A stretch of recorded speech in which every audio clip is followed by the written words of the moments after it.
Cette vidéo vous est présentée avec la participation de Tercan Formation, résidence d'artiste-auteur.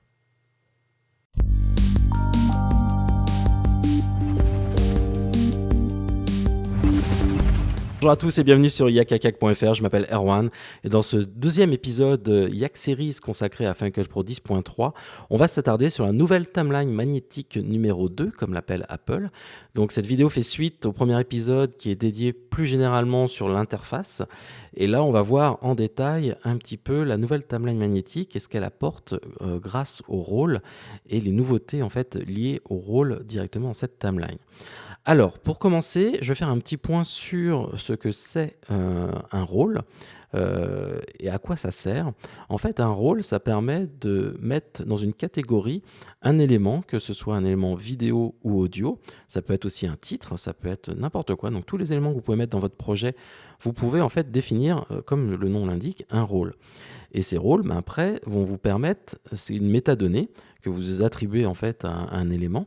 Et ça va nous permettre après, au sein de Final Cut Pro 10, de pouvoir le classer, de le sélectionner assez rapidement et de pouvoir, par exemple, l'activer, le désactiver.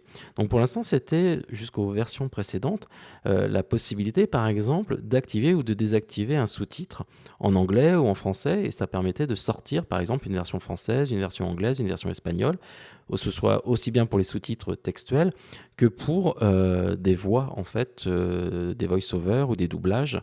Donc on pouvait attribuer comme ça des rôles. Alors l'attribution et l'assignement des rôles, c'est assez simple, surtout avec cette nouvelle version. Maintenant, elle peut se faire en fait dès l'import. Donc si je vais dans importation ici, je vais pouvoir par exemple sélectionner un clip, voilà, comme cela. On voit ici que j'ai une waveform, en fait, j'ai un bruit d'ambiance ici. D'accord. Alors par défaut, Final Cut, lui, dès qu'il voit un clip, une vidéo associée à un audio, lui, il va le mettre en dialogue parce qu'il pense qu'on est en train de prendre en fait une interview de quelqu'un directement. Donc si ici dans la petite fenêtre rôle audio, vous êtes en mode attribuer un rôle automatiquement, lui, par exemple, dans ce genre de clip, il va mettre directement un rôle de dialogue. Ce qui n'est pas le cas ici, c'est plus un rôle d'ambiance. Donc je vais pouvoir ici maintenant, grâce à la version 10.3, directement depuis l'import, définir, je veux plutôt que ce soit une ambiance, voilà, dans le rôle ambiance, voilà, directement. Et donc quand je vais importer ce clip, il va être en tant qu'ambiance au niveau de son rôle audio et non pas dialogue. L'autre point intéressant avec cette nouvelle version 10.3, c'est cette petite option qui, si vous la cochez ici, affecter les noms de pistes XML si iXML si disponible, c'est la possibilité maintenant dès l'import d'être compatible avec des enregistreurs audio numériques qui permettent à l'ingé son par exemple de choisir une piste et de mettre sur chaque piste des noms, donc d'attribuer en fait des rôles. Et donc du coup Final Cut Pro 10 maintenant peut automatiquement, grâce à ce petit fichier iXML que l'ingé son en fait vous fournit, en fait attribuer les rôles à toutes les pistes automatiquement. Et donc ça vous permet et ça vous évite à vous derrière de gérer ça au niveau après l'importation. Et par exemple, si vous avez un enregistreur, par exemple 3 voix, vous pouvez avoir une piste pour un acteur, une piste pour un second acteur, et puis une piste pour le son d'ambiance générale du plateau, par exemple. Et donc ça, ce sera automatisé directement au niveau de l'import. Donc ça va être assez intéressant. Donc si vous connaissez l'ingénieur son sur les différentes productions sur lesquelles vous travaillez, n'hésitez pas à lui demander s'il utilise des enregistreurs qui utilisent justement iXML, sachant que ces fichiers-là XML sont disponibles par exemple dans des logiciels comme Pro Tools par exemple ou d'autres logiciels utilisés par les professionnels et les ingé sons. Donc voilà, donc on peut attribuer directement depuis l'import maintenant des rôles, mais on peut aussi, une fois que vous avez importé un clip ou une vidéo, par exemple là j'ai un son, je peux faire un clic droit et demander, vous voyez, à attribuer un rôle, donc dialogue, effet, musique, ambiance, voilà, donc si je mets par exemple musique, il va passer tout en vert. Si je passe sur une ambiance, voilà, il va passer en rouge, parce que maintenant j'ai un code couleur. Alors comment se définit ce code couleur? C'est assez simple. Vous pouvez à tout moment demander de modifier les rôles, vous voyez, comme ceci. Et donc je vais pouvoir par exemple dire, voilà, ambiance, je voudrais que ce soit plutôt dans teinte orange. Voilà, et puis enregistrement live, vous pouvez le modifier et mettre du violet. Voilà, vous pouvez ajouter autant de rôles que vous voulez. Par exemple, je vais mettre enregistrement, par exemple, avec un enregistreur Zoom. Voilà, et je vais avoir ici mon élément, et donc je vais pouvoir maintenant appliquer cet élément dessus. Ce qui va être intéressant aussi, c'est que dans chaque rôle, on va pouvoir attribuer des sous-rôles dessus. Mais ça, on va le voir un petit peu plus tard. Voilà, directement ici. Donc là, maintenant, j'ai mon élément. De toute façon, je peux vous le montrer ici. C'est que vous voyez, par exemple, dans le dialogue, je peux demander à avoir un dialogue R1 ou dialogue 1, des effets, différents effets, ainsi de suite. Donc moi, j'ai déjà préparé au niveau de ma timeline des choses assez spécifiques, vous allez voir. Au niveau des rôles, soit vous les attribuez dans le navigateur, mais vous pouvez aussi attribuer les rôles directement via l'inspecteur. Ici, vous voyez, à tout moment, je peux attribuer un rôle via l'inspecteur. C'est exactement la même chose. Je peux activer la palette de la gestion des rôles. Donc, par exemple, au niveau des titrages, je peux mettre un autre élément, par exemple générique. Hop, voilà, comme ceci. Et je peux avoir, par exemple, des éléments génériques qui apparaissent au niveau de la vidéo directement ici. Alors, je vais faire annuler comme cela.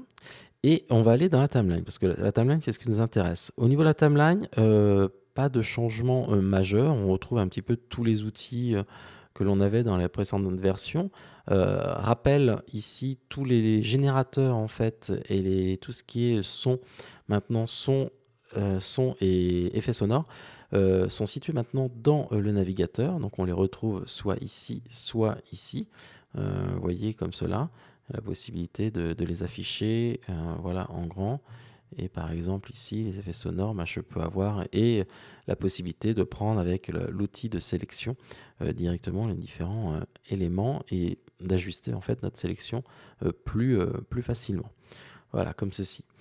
Alors, si petit détail aussi, c'est la possibilité donc d'afficher le nom des rôles directement dans les clips.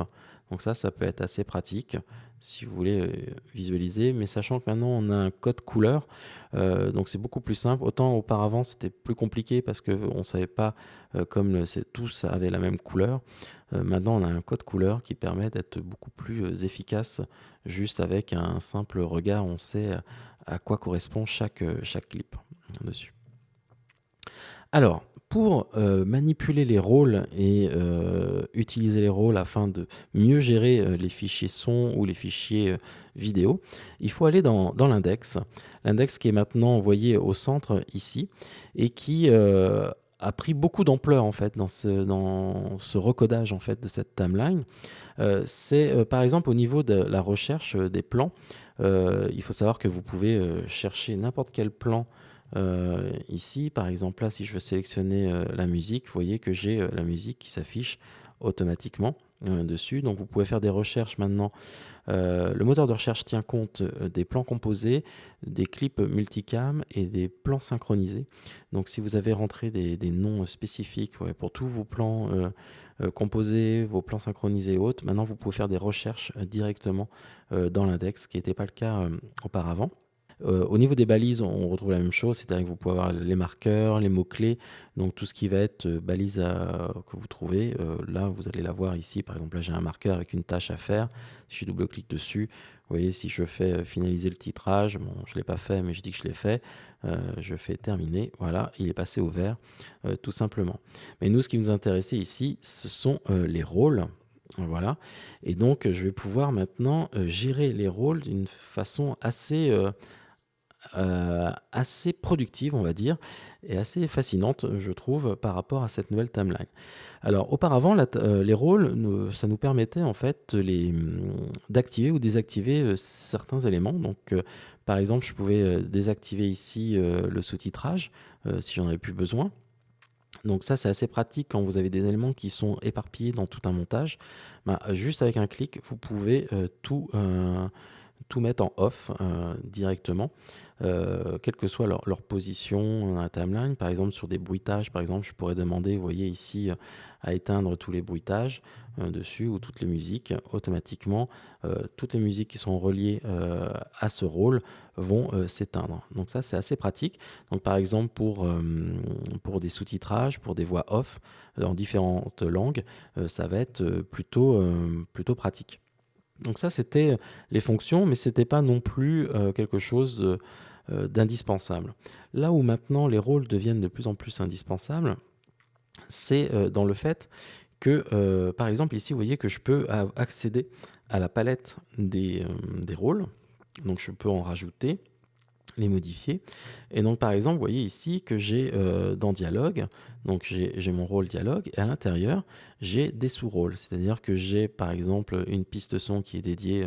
Donc là, c'était moi en faisant une interview de Philippe Souero lors du NAB. Et puis, il y a un voice-over pour tous les plans de coupe qui sont par-dessus. Donc, ce qui est intéressant ici, c'est qu'on va pouvoir vous jouez avec ces rôles et ces sous-rôles et afficher ces rôles et ces sous-rôles d'une façon beaucoup plus simple que ce que vous voyez actuellement ici, parce que là, pour l'instant, tout est un petit peu imbriqué directement. Donc, ce qu'on va pouvoir faire ici, c'est que je vais pouvoir, par exemple, cliquer sur le premier bouton dans Dialogue où on demande à afficher ou réduire cette file dans la timeline. Alors, on va avoir une nouvelle notion qui vont être la file audio, les files audio.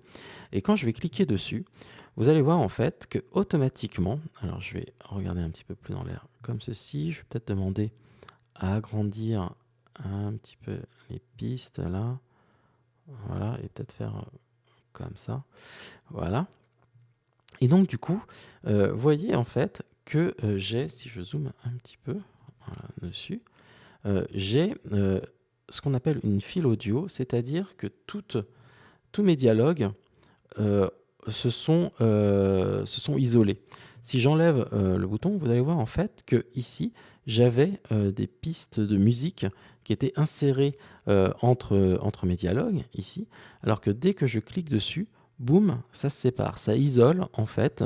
C'est comme une voix, comme un bus sur une console audio. Je vais avoir une seule autoroute en fait avec mes dialogues dessus. Et je peux avoir la même chose pour la musique et pour les bruitages. Et donc du coup, vous voyez que je vais avoir des fils audio, donc je vais regrouper l'ensemble de mes éléments pour les bruitages, pour la musique et pour le dialogue. Mais ce qui est super intéressant, c'est que je garde toute cette notion de timeline magnétique, je le garde avec ce mode d'affichage, en fait, vu que ce ne sont que des métadonnées. Ça ne tient pas compte de la position. Les métadonnées permettent de gérer ces différents affichages, ce qui n'est pas possible avec des pistes dessus. C'est pour ça que j'essaye de pas dire le mot piste, parce que ça pourrait porter à confusion. Et d'ailleurs, Apple n'utilise pas le mot tracks, ils utilisent le mot lanes, ici, des voies, pour parler de ces éléments-là, parce que ça n'a rien à voir en fait avec une piste qu'on peut trouver dans d'autres systèmes de montage plus traditionnels. Et là où ça va encore un petit peu plus loin, c'est qu'on va pouvoir dire j'ai envie d'afficher aussi, de séparer en fait les sous-rôles. Et donc si je fais ça, je vais pouvoir ici, vous voyez, séparer les sous-rôles, c'est-à-dire qu'ici j'en ai deux, j'ai mes questions et j'ai les réponses en fait de Philippe Souero. Et donc je vais pouvoir comme ça agir. Donc là je vois que cette file audio est consacrée aux réponses et ici ce sont mes questions. Donc si j'ai besoin par exemple de corriger à un moment donné, je sais que j'ai eu un problème lorsque j'ai posé une question sur la voix, sur l'intonation ou sur un problème de son, ainsi de suite. Ben, je peux directement retrouver facilement et travailler uniquement sur les parties qui me concernent. Et si j'ai besoin de travailler en plus sur les réponses, par exemple là, j'ai envie d'enlever, voilà, d'ajuster par exemple les fondus, je vais pouvoir le faire directement. Donc je vais pouvoir comme ça afficher mes différents éléments d'une manière assez simple et je vais pouvoir comme ça séparer et visualiser plus simplement le contenu. Et ça va un petit peu encore plus loin parce que quand vous avez beaucoup d'éléments, par exemple ici je voudrais m'attarder sur la musique ici. Donc du coup là j'ai plein d'éléments audio qui m'accaparent au niveau de la vue. Donc je peux demander, ici j'ai un troisième bouton, le petit cercle, je vais pouvoir en fait ce qu'ils appelle centrer la timeline, c'est-à-dire que je vais pouvoir isoler en fait mon élément visuellement et je vais pouvoir cacher en fait le reste des fichiers audio. Et donc du coup, vous voyez maintenant, je peux me concentrer uniquement sur cet élément-là sans avoir tous les autres filtres. Et donc du coup, de ne pas avoir une page entière de timeline avec plein de pistes vidéo. Là, je peux vraiment me concentrer. Par exemple, si je veux me concentrer sur les bruitages, voilà, je clique dessus, ou sur les dialogues. Voilà, je me concentre dessus et vous voyez qu'en fait, que la musique et les bruitages se sont complètement réduits.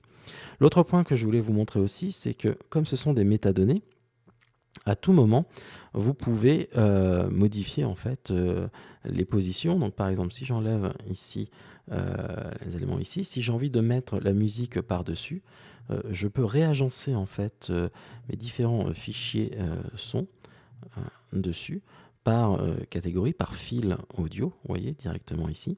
Et donc, encore une fois, je ne perds pas la notion de magnétisme dessus, je l'ai toujours, et c'est juste une question d'affichage en fait des métadonnées qui me permettent par exemple de réagencer en fonction de ce que j'ai envie. Par exemple, si j'ai vraiment envie que les dialogues soient tout en haut, plutôt, ce qui est plus logique. Voilà, je peux récupérer ici mes dialogues directement avec les sous-rôles ou pas. Voilà, dessus. Donc vous voyez, au niveau, l'intérêt des rôles, ça va permettre d'être beaucoup plus efficace au niveau de la gestion de vos fichiers, d'ajuster en fait tous vos clips. Alors bien sûr, je pourrais appliquer des filtres, je pourrais jouer, vous voyez, sur le niveau sonore, ainsi de suite, travailler, vraiment tricoter au niveau de mon mix et de mes effets sur chacun des éléments. Donc là, ça va être assez important. Au niveau des fils audio, ben, vous avez un bouton ici qui permet de soit de masquer directement. Alors je vais désactiver celui-ci. Voilà, tout simplement. Et vous pouvez les réafficher, vous voyez, en un seul coup. Au lieu de, si vous en avez une dizaine, par exemple, de rôles audio, au lieu d'activer un par un, ben, vous pouvez demander à afficher les fils audio directement avec ce bouton-là, tout simplement. L'autre chose qui est importante, c'est que, vous voyez, par exemple, ici, j'ai un fichier, normalement, c'est une musique. Et là, je vois en fait que c'est room tone, donc c'est un bruitage. À tout moment, je peux demander à le faire transvaser sur justement les bruitages et lui va se replacer automatiquement dans la bonne file audio directement comme ceci. Donc vous poussez jamais en fait définitif, vous allez pouvoir sans arrêt pouvoir modifier les positions et les allers-retours en fait au niveau de l'affichage. Mais ça va encore un petit peu plus loin, parce que là, on voit juste que c'est une notion d'affichage, donc c'est déjà pas mal, je trouve. C'est vraiment très intéressant de pouvoir, comme ça, séparer, par exemple, deux pistes audio sur des dialogues, par exemple, pour se concentrer sur les questions, sur les réponses, surtout si les personnes n'ont pas la même teinte de voix. Mais ce qui va être intéressant ici, alors je vais masquer tout ça. Voilà, je vais revenir sur ma timeline comme elle était au départ. Je vais tout sélectionner et je vais demander à faire un plan composé ici. Et je vais demander, voilà, je vais mettre projet, mix, pour le mix, pour mix, voilà, comme ceci. Je fais OK. Et donc là, vous voyez en fait que j'ai ici mon plan composé. Alors il est gris. Alors pourquoi il est gris? Tout simplement en fait parce que c'est un élément qui comporte en fait plusieurs rôles de différentes couleurs. Donc comme on ne pouvait pas faire un plan composé arc-en-ciel, les développeurs ont choisi de dire, bah, voilà, tout ce qui va comporter plusieurs rôles, bah, on va le mettre en gris, ça va être le code couleur dessus. Bien sûr, comme c'est un plan composé, à tout moment, vous pouvez l'ouvrir, voilà, et passer de cet élément-là, et si je clique sur le petit bouton ici, revenir sur mon plan composé. Là, ce qui va être intéressant maintenant, c'est que si je demande à afficher les fils audio de ce plan composé, vous allez voir en fait que maintenant j'ai des plans composés de chacun de mes dialogues. Et là où c'est vraiment intéressant, c'est que maintenant je peux faire un mix général sur... alors par exemple ici je pourrais baisser le niveau de mes dialogues ou l'augmenter, vous voyez, comme ceci. Je pourrais en utilisant la sélection demander à un moment donné de baisser ici le son, ainsi de suite. Voilà, ou si j'ai envie de jouer ça plus sur la musique qui est trop forte, vous voyez, à ce niveau-là sur une question, ben, je peux demander, voilà, abaisser le son directement sur l'ensemble de mes éléments ici. Alors là, ça permet justement de jouer sur l'ensemble des rôles, mais on peut aller encore plus loin, c'est-à-dire que ici, je peux demander au niveau de l'inspecteur de mon plan composé, dire au lieu de jouer sur les rôles, j'ai envie de visualiser les sous-rôles. Et donc du coup, maintenant, je peux voir que j'ai ma piste à moi au niveau des questions. J'ai la piste des réponses, alors pas la piste, la file ici. Et donc du coup, ce qui est intéressant, c'est que si par exemple j'ai besoin au niveau de ma voix, d'avoir une voix un peu plus forte ou un petit peu plus feutrée, ben, je peux demander à appliquer directement un filtre sur cet élément. Et on voit en fait que au niveau de mon inspecteur ici, je vais vous montrer là, voilà, si je sélectionne donc ici mon élément, j'ai donc l'effet qui apparaît à droite ici, et je vais pouvoir jouer sur cet effet directement feutré et appliquer par exemple style voisin, un pré-réglage directement dessus. Donc voilà, on va pouvoir agir maintenant globalement et très rapidement sur l'ensemble des rôles ou des sous-rôles depuis la timeline grâce au fait d'avoir utilisé ce qu'on appelle un plan composé et d'afficher ou non les sous-rôles. Et donc ainsi, je peux préparer mes différentes files audio pour le mixage et pour l'export. Sachant que maintenant, au niveau de l'export, vous pouvez en fait demander à exporter votre fichier master directement ici. Donc au niveau de l'export, je vais pouvoir maintenant, une des nouveautés, c'est de pouvoir exporter par exemple directement pour la diffusion en MXF.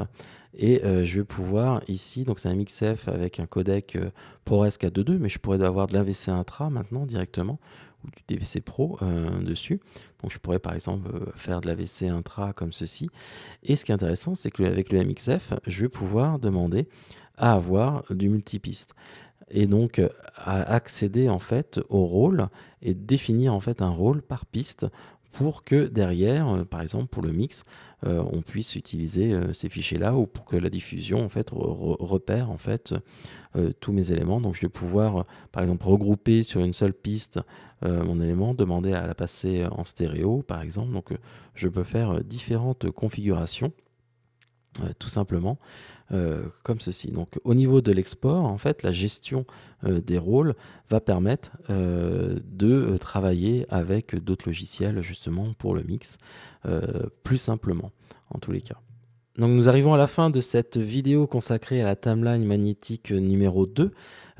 Comme vous pouvez le constater, l'importance des rôles a grandement grandi dans cette version 10.3. J'espère que ça vous a éclairci sur justement la notion de rôle, et puis que derrière ça vous a permis de comprendre aussi la nouvelle gestion avec les fils audio des différents rôles et sous-rôles qui vous permettent de gagner beaucoup de temps au niveau de la gestion justement de tous vos fichiers, de vous y retrouver beaucoup plus facilement. On peut penser que cette timeline magnétique numéro 2 va ouvrir la voie vers de nouveaux outils justement pour le mix. Et donc en tous les cas, les portes sont ouvertes et on attend. On va peut-être attendre un petit peu là, puisque la 10.3 vient de sortir, mais je pense qu'il va y avoir des choses qui vont arriver justement toujours concernant le son, et on n'est qu'au début en fait de ce que l'on peut entrevoir avec la gestion des rôles et des fils audio en tous les cas. Donc je vous donne rendez-vous très bientôt pour une prochaine vidéo sur la Final Cut 10.3, toujours et encore, pour voir la suite des nouveautés qui ont été ajoutées au sein de Final Cut Pro 10, comme la gestion d'un nouvel espace colorimétrique avec un gamut beaucoup plus important, qui vont permettre d'être visibles dans les nouveaux Mac Pro par exemple. Et puis on va voir plein d'autres choses très intéressantes au niveau des effets aussi. Donc à très bientôt sur yakakak.fr. Si vous voulez être informé le plus rapidement possible sur les prochaines vidéos, n'hésitez pas à vous abonner sur notre chaîne YouTube, sur notre page Facebook et sur notre Twitter. Voilà, à très bientôt et bonne journée à vous. Bye bye.